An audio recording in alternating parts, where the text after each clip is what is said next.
வணக்கம். இன்னைக்கு ஹெல்தியான ராகி அடை எப்படி செய்யறதுன்னு பார்க்கலாம். அதுக்கு ஒரு கப் அளவுக்கு ராகி மாவு வச்சிருக்கேன். 3 கைப்பிடி அளவுக்கு முருங்கைக்கீரையை நல்லா வாஷ் பண்ணி வச்சிருக்கேன். 2 பெரிய வெங்காயம் பொடியா கட் பண்ணது, 5 காஞ்ச மிளகாய் பொடியா கட் பண்ணி வச்சிருக்கேன். ஒரு பூண்டு, காஞ்ச மிளகாவையும் பூண்டையும் மிக்ஸி ஜார்ல போட்டு அரைச்சு எடுத்துக்கலாம்.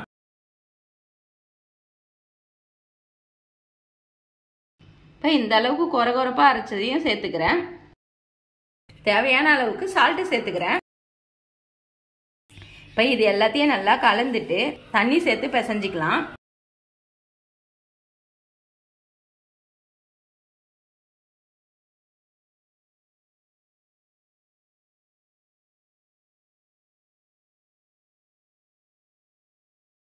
கொஞ்சமா ஆயில் சேர்த்துக்கிறேன். ஒரு காட்டன் துணியை நல்லா ஈரம் பண்ணிட்டு ஒரு ஃப்ளாட்டான தட்டில் போட்டுக்கோங்க. நீங்கள் வாழையில இருந்தால் கூட தட்டி எடுத்துக்கலாம்.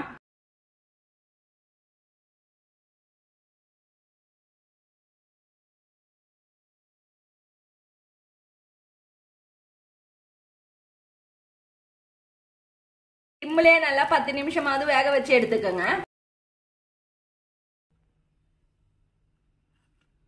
ஹெல்தியான இந்த ராகி அடையை நீங்களும் வீட்டில் செஞ்சு பாருங்க. செஞ்சு பார்த்துட்டு எப்படி இருந்துச்சுன்னு சொல்லுங்க. லைக் பண்ணுங்க, ஷேர் பண்ணுங்க, கமெண்ட் பண்ணுங்க, சப்ஸ்கிரைப் பண்ணுங்க.